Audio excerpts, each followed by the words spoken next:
Welcome to the UIAAA Connection podcast. Hometown Ticketing is proud to be the exclusive sponsor of the UIAAA Connection podcast and to provide schools nationwide with the best options for digital ticketing for their events. Visit their website at hometownticketing.com to learn how they can make digital ticketing possible and simple at your school. Thank you to Hometown Ticketing for their exclusive sponsorship of the UIAAA Connection podcast. Welcome back to another edition of the UIAAA Connection. I'm your host, Mark Hutch-Hunter. Today, our guest is Lora Nichols, Certified Athletic Administrator from American Leadership Academy. Welcome to the show, Lora. Hey, thanks so much, Mark. I appreciate it, and I'm going to take this privilege actually to thank Mark. He's done so much to help me, and I know he wouldn't take credit for any of that, but it's good to have an awesome advocate to help you win any of these things, right? Going through UIAAA is a lot of different work, and I've appreciated Mark, and so I just wanted to publicly thank him. I appreciate your kind words. Why don't we begin by having you share with our audience here in Utah and across the nation, just spend some time where you grew up, where you went to college, your first jobs, those types of things. Yeah, so I grew up in Orem, Utah, and I went to Lake Ridge Junior High. It's an Alpine School District school, and then Mountain View High School. And so I actually was a three-sport athlete, but we went undefeated in basketball, right? And that was the sport I chose to focus on and play, and ended up playing collegiate basketball at George Washington University. So ended up being a pretty good basketball career and really good, high school career. In Utah, we won state every year, and in junior high we went undefeated, right? Yeah, so that was That's good. great. So your coach was Dave Houle. That's right. I coached Okay. Dave Houle. Perfect. And where did you go to college then after that? You went to George Washington and you graduated from there, I assume, right? Yeah. So I went to George Washington and in Washington, D.C. and played 4 years there. We had a really successful career there as well. And, we went to the tournament every year. We won, conference championships. And then my junior and senior year, we went to the Sweet 16 in the NCAA tournament. So we, excelled in a lot of different things and had a lot of teammates that went and played pro and continued to do things that way. But I chose to get into coaching right away. Boom, right? Like a 20 That's awesome. Coach. So tell me, what were the years that you won those championships at Mountain View? Mountain View. So I graduated in 2004 from Mountain View. So I think it was 2002, 2003, okay. and 2004. Yeah. So back to back, like I said, we went undefeated in the state of Utah. We on our state championship ring our senior year, I think we said like 90-0, something like that. That's that is quite an accomplishment. Well, me and all my teammates went on to play college, so it was a pretty stacked team, that's for sure. So talk to us about. I assume you spent some time then before you got to high school in some youth basketball leagues, that type of a thing. Yeah, actually, what's interesting is I didn't start playing basketball seriously until I was like 7th, 8th grade. And that was very different than a lot of my teammates. My teammates had played club together for forever. And they, had some of those teams that the families they were the youngest. And I'm like the oldest in my family. And so those youngest ones, they've been playing because their siblings had played on the same teams for a long time. And so it was kind of an interesting start for me because I didn't have that same connection, and so worked my way up and, had to work hard. It was good. It was a really awesome experience. And then in junior high, the blessing of that was being able to play for Glenna Padfield, who I think she works at BYU and did the sports education program after she stopped in the junior high level. Super, super awesome lady. Really. I think if memory serves me right, and I think I've met her once, but I believe her sister is Margaret Price, who was the successful gymnastics coach at Jordan High, where I worked for all those years. I think she ran off a streak of about 10 championships in a row. So that's a small world. Yeah, coaching's in their blood, that's for sure. Yeah. So you mentioned Glenn, it maybe speaks to some other mentors you had growing up, some coaches, bosses that inspired you, that helped you along the way. Yeah, I've had I'm so blessed with the coaches that I've had. So Glenna in junior high and then Dave in high school. and then Laura Romo, who assisted with him, and awesome examples there. And then my college coach is Joe McEwen, and he's now the head coach at Northwestern. And then right after, like I said, I started coaching college right away, and I coached for Tajma Abraham Gumba, who's now the head coach at Georgetown. And then my very next job, I went to SUU and coached for J.R. Payne, and she's now the head coach at Colorado. So, a lot of really great coaches to learn from, and each different styles, like very different styles. Joe's been around the game for forever, and knows a lot, and is a great example that way. And just different things from each one of them that have made me into a better asset to administration. That's for sure. So let's talk about your basketball career for a moment. So were you a point guard? Were you a 2-3? Were you a 3-4? Yep, 3-4. Okay. Small forward, yeah. So you played both those spots, and I assume you could shoot the rock pretty well. Yeah, I could shoot, and I was athletic. I could jump out of the gym. That was my big athleticism. So, and I'm gritty on the boards. So that was my big thing. I could get a lot of rebounds. Coaches love people that can rebound. They always say shooters are a dime a dozen, but if you get somebody that can rebound, that makes the difference. Somebody can play a little bit of a defense also. Oh, I totally love that. Yeah. Well, talk to me for a minute about your job as the athletic director at American Leadership Academy and how it's changed since you first started there. Yeah, so I've been the athletic director, I think 8 years now. And even in that short time, I think the thing that I've seen change the most is the amount of oversight in some ways. Everybody has an opinion, but it seems like those opinions are a little bit more professional in our documentation and in our oversight. So that's some of the changes that I've seen, and it's a good thing in a lot of ways. But it does make, getting a coach started time consuming, I should say. That's my biggest thing, is you got to really take those new coaches under your wing and help train them on the different certifications that they need, and, do a lot of the different trainings that exist for that. So ALA is a 3A school, correct? That's right. So your population is maybe 500-600, something like that. Yep. And so tell me, and you haven't been in a public school, but you grew up in a public school. How are things different as an athletic director in that private school setting than, let's say, possibly when you were at Mountain View? Yeah. So for an athletic director in a charter school or private school, the thing that we see different is that the athletic director does most of the athletics, right? It's like, sure, a lot of the other principals, they're like a dean over students, dean over, the parents and grades or things like that. And the athletic director literally handles all the athletic stuff. And so compared to other schools where you've got a lot of help between the administration, that's not the case we've seen in most private and charter schools. It's the athletic director does everything. So much so that, like, I think, like, even if a kid left his cleats on the field, I've been called like, hey, this kid left it, thanks. Like, I'll get them for him, like interesting stuff that's very different than you would see in, different levels. And so it's got its positives as well. Like, we don't have as much red tape. If there's something to be changed, it can change quickly, but that can also be the downside as well, right? So absolutely. Very different. Let me ask you this. What's one thing that you wish you had known when you began your career that you know now that you didn't know then? One of the things I wish I'd known is to over communicate, to like just be able to do like a weekly update or something, that, because people like to be over communicated to. They really do. They just like to have that option of knowing what's going on and really helping with that. And so I also think that one of the things that I wish I'd known was that, you want to back up your coaches because parents come and go. Absolutely. And so, your coaches are most of them are trying to do a great job, and they do.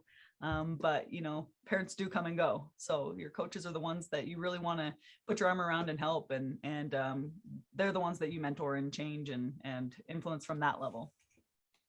So share with our audience, what's your biggest failure or maybe possibly your biggest disappointment and what you were able to learn from that? Oh man. So I was changing a football coach, and Mm-hmm. it was because the previous coach decided to go somewhere else, right? So that's an Okay. exciting thing. Good for him. He was taking Yeah. a step up and to a different level. And I thought it would be a great transition to have that coach, be involved for a second and really help the new coach, right? And it's Mm-hmm. really an interesting thing because that old coach chose not to help the new coach, instead decided to, poison the well, as it were, on his way out. And I was like, what? To me, it made sense, for them to help transition, because he was a well-liked coach and a lot of different things. Yeah. And so what I learned is that it's hard to give up something. And so if somebody's giving up something, it's like a transition either way. And so rather than transition like that, it's better just to start from scratch. That's what I learned. And I think, every program's got to do that anyways. And so Right. sometimes trying to pull something from another, it's going to be its own program anyways. So like allow that new start to happen. And it's better that way. Honestly, I think it needs to be what it was, but it's not going to be anyways. So yeah, that was one of my biggest failures. It doesn't help to poison a well before you get started. No, and that's that's one of the tough things about being an AD. Let me ask you this. What's one common myth about being an athletic director that you would like to debunk? That all you do is hang out and watch games, right? It's the easiest job. All you do is hang out and watch games. And yeah, no, obviously there's games there. It's interesting. And maybe you've experienced this, but like you start to transform the way you look at games, and less as a competitive endeavor and more of like a logistical nightmare, right? Like, how can I manage all the moving parts that are happening? And like, I know there's competition happening, but I want to help make sure that this is as smooth as possible, and, win or lose, like, let's have a good outcome either way, right? Well, that's so very well said. The way that you said that, I think that people don't get. You're exactly right, because when you're at the game, you very rarely get to sit down and look. Oh, it's fourth down. What are they going to do? Or it's, boy, they need this bucket to tie the game up. It's logistical. It's exactly what you said. You've got to. Well, are all my people in the place? Are we going to make sure the kids stay in the stands after the game? What about if this happens? I got to get the officials off the field. I mean, it's any a number of things. So I like the way that you said that.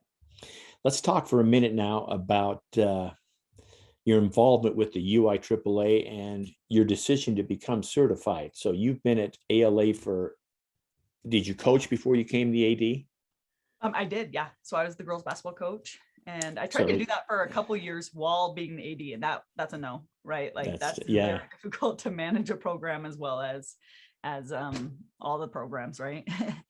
And so yeah, I did. But go ahead. So you've been with the UIAAA for what, maybe 8 years? That's right, yeah. So talk about the first time, your first time at a UIAAA conference, what that was like for you. Man, the first conference I went to, of course, like the law class, it was like I was like, I'm gonna lose my life. I know, like I could get sued for everything, right? Like mm-hmm. But at the same time, I was so grateful for the preparedness that it gave me, right? And just a level of protection and security that, like, I think every professional wants and needs.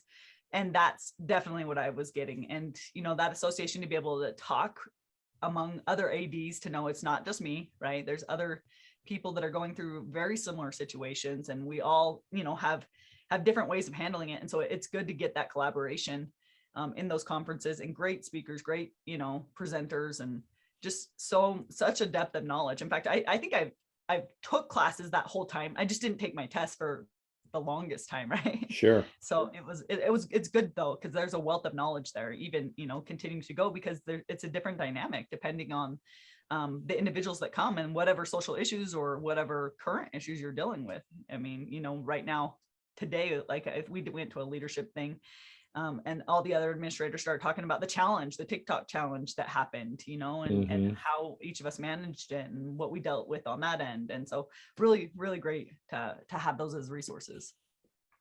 So share with our listeners, so you're an active member of the UIAAA, you go to the conferences, and then you decide that it's important that you become certified. and of course, we in the presidency and the people that run the UIAAA, we're all about certification. But I I want to make sure that I say this correctly, because you being a female are a minority, at least in Utah, because we don't have that many female ADs, but you took it upon yourself to become certified. So talk about those reasons, talk about that journey and what it's like, and maybe put a plug in for those that may be listening that are on that brink. Well, should I get certified or not? So I'll turn it over to you. Yeah, it's super interesting because, like, a lot of other states, to administrate, you have to have it, right? You have to have certification. You can't even administrate without it. And, it's definitely that second layer of protection that you need in order to, present yourself as a professional. It's interesting. I don't think I have 4 different degrees, right? So I was like, I don't know if I need to add this to my resume, but really it does. It provides that second layer that I think everybody wants. You want that liability protection. You want everything that comes with knowing that you know how to manage something, and that you can prove that you've done that. And I think the public wants that too, right? They now look for certification more than ever in certain things and everything. And so, if there's a conflict to be had, and if my professionalism were to come into question, it would add fuel to the fire, but that doesn't, right? This helps me provide a different layer of that protection that I was talking about. And I love that it makes it easier for that. And I'll just add parenthetically, I was talking with Big Rich Barton the other day and Jamie Sheets. We're not aware of a court case that has been lost by anyone who is certified CAA by the NIAAA. And of course, I'll mention this that every listener is aware of. You have that additional $2 million of liability coverage. But I want to go back to something you said. You have your 4 degrees. Yeah. And I'm fairly certain that, and I don't know what your other 3 degrees are, and I'm sure they're very important, but people have the idea that, well, I'm a principal, I can be an AD. I'm a vice principal, I can be an AD. And I'm not saying that you can't be, but of the vice principals that I talk to, they take maybe a law class during the time they're getting their administrative certificate. And it's a law class that covers everything. And the sports law in there is maybe a half-hour lecture. Whereas we have the 4 classes that the NIAAA offers, and they're in depth. And so speak to the importance of, because you're an educated woman, the importance of having that certified athletic administrator, and how much different it is than the other degrees that you've got.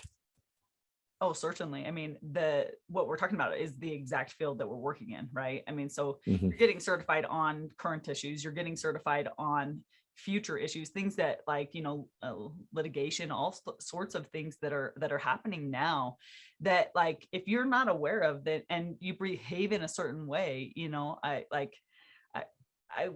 I've seen it, right? We've all seen it. It doesn't give you a level of professionalism that you want. And we all want to portray ourselves as a certain professional.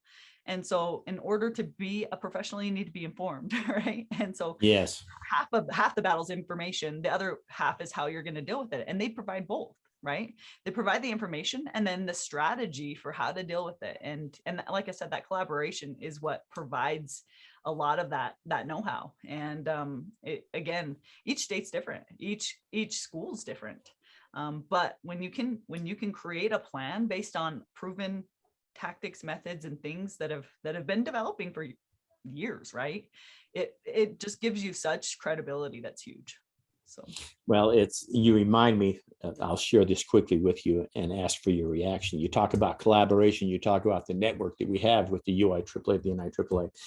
When I was still at Jordan, so this has got to be at least 8 years ago, I can remember it's in the afternoon, we're hosting the region wrestling meet. It's a 2-day meet. It's the first day of the meet. I'm in my office trying to finish up some stuff and get out to the meet.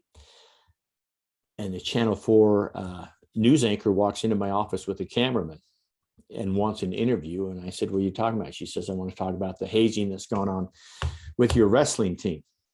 And of course, I don't know if this is right or not, but I promptly stood up, escorted her to the door, explained to her where the principal's office was, and that she probably ought to talk to the district office first. But as soon as I closed that door, even though I had taken the legal courses, and even though Lee Green's a very personal friend of mine, I called Lee and I said, look, we've got this issue.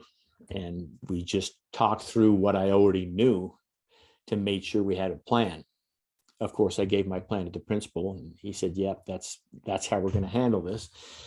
And the principal sent it up the line to the district, which promptly did not handle it that way.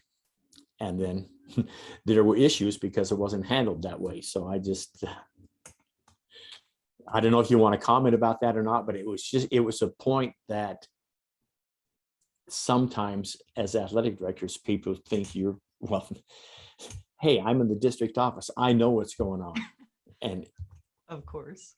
So yeah, man, my comment would be like, I mean, it sounds like I think it's better to give anything time, right? And and so, like, you know, preparing yourself and making sure you're prepared is the best response. If you can get that time, take it, right? So you shutting the door and saying, hey, we'll get back to you is definitely the professional thing to do. It's the same thing to do if you are confronted with a parent that's emotional, give the 72-hour rule, or whatever you got to do, because when things are at a heightened emotional state, a lot of times those are just emotional reactions that you're going to be dealing with and trying to weed through, right? And in order to find solutions, because that's all of our goals, is to find solutions, but especially when it comes to the media, I think you do want to have a policy of how you're going to react. And the district, I know that they have all the intention of doing the same thing, and right. So, being able to communicate that beforehand is ideal. But, if everybody's trained like we are in the UIAAA, then they'll know that. They'll know, okay, no, I don't want to give a statement that's emotional. I want to, prepare ourselves. We want to all be on the same page and make sure that we are handling everything properly and legally, So, yeah. Very well said. What's the favorite part of your job? The kids, of course. I think that's everybody's favorite part, is seeing the individual successes of individuals who have to work for it. Specifically, I love that. I love kids that have to work their tail off, and they're the kids that I would promote for a captain or a leader of a team. Sometimes I'll individually challenge kids to succeed at a different level. I've challenged a wrestler, or bet him like some sort of thing to win this match, or something like that, that's little, to provide just another layer of empowerment to each of the athletes that we have. And so, yeah, of course it's the kids. That's why we do this. Yeah, very insightful. Let me finish up with a couple of questions. My first one is, you're a veteran AD now, and if you had two things that you could share with a new athletic administrator that they would absolutely have to have in order for them to become successful as an AD, what two things would those be? And I would say a set process for dealing with XYZ, right? And it's healthy to have those standardization processes. Like that breaks down to being policy, right? For how you behave, and then sticking to the policy. And then over document if you can, over document everything, and provide that same level of security for everybody involved, by letting them know that you document, by following up things with emails, by behaving in that way that is professional, and that documentation part is a big part nowadays specifically. Well, let's finish with this question, Laura. What question should I have asked you that I failed to ask you?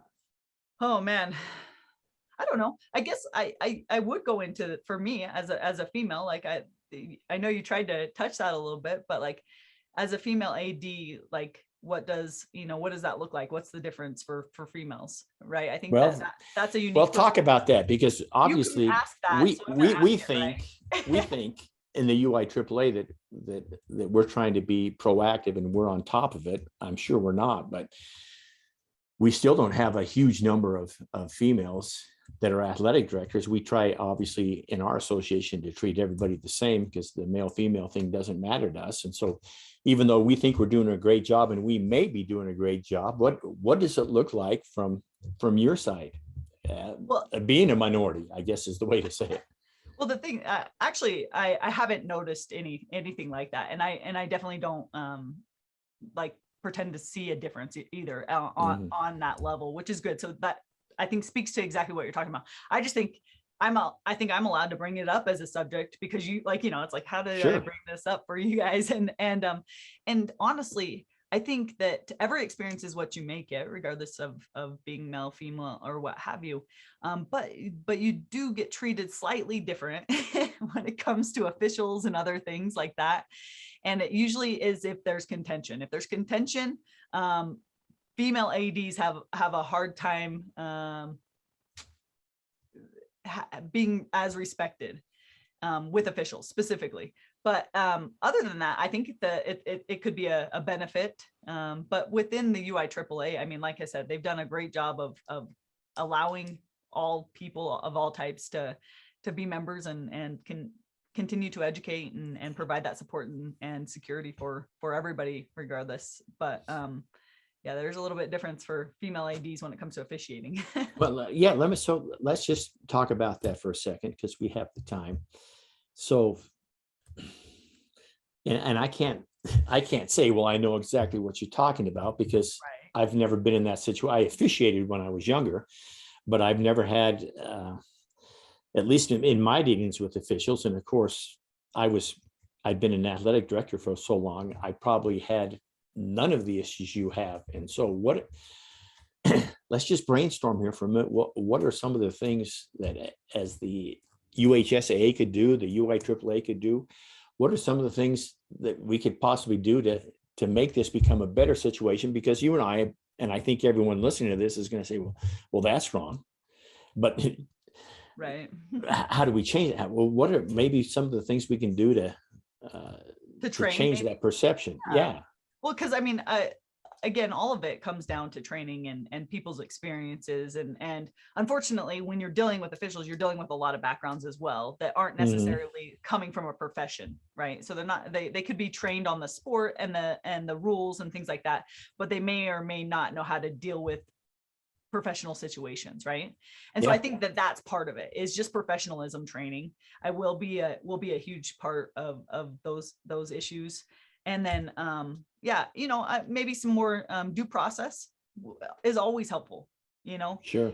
Due process gives power to everyone instead of to the one authority, right? And so that's what I would suggest is some due process, because that allows for a little, and I understand the problems that comes with, though, as well, because nobody's ever wrong. And so when it comes to themselves, they're not wrong, right? But at the same time, it does allow space for discussion or things like that. And maybe that due process includes discussion or resolution in that way. At least that's me. I'm a person that would prefer things get resolved personally. If I've got an issue, if I had an official and me have a confrontation, I'd like to sit down with them or send them an email like, hey, dude, like, I apologize for my behavior, and like I you caught me at a bad time or something. Who knows? I don't know if it was me, or if it was, we didn't see eye to eye, or we didn't see eye to eye. I apologize for the interaction, and look forward to working with you in the future. Those are things that I've done personally if I've had conflicts. But yeah, I think just more training on being a professional. So, well, thank you for sharing that. That pretty much wraps up another edition of the UIAAA Connection. Once again, our guest today has been Lora Nichols, CAA and Director of Athletics at American Leadership Academy. Thank you again, Lora, so much for appearing on the program today. Awesome. Appreciate you, Hutch. Thank you. And for our listeners, we hope you tune in again next week for another edition of the UIAAA Connection.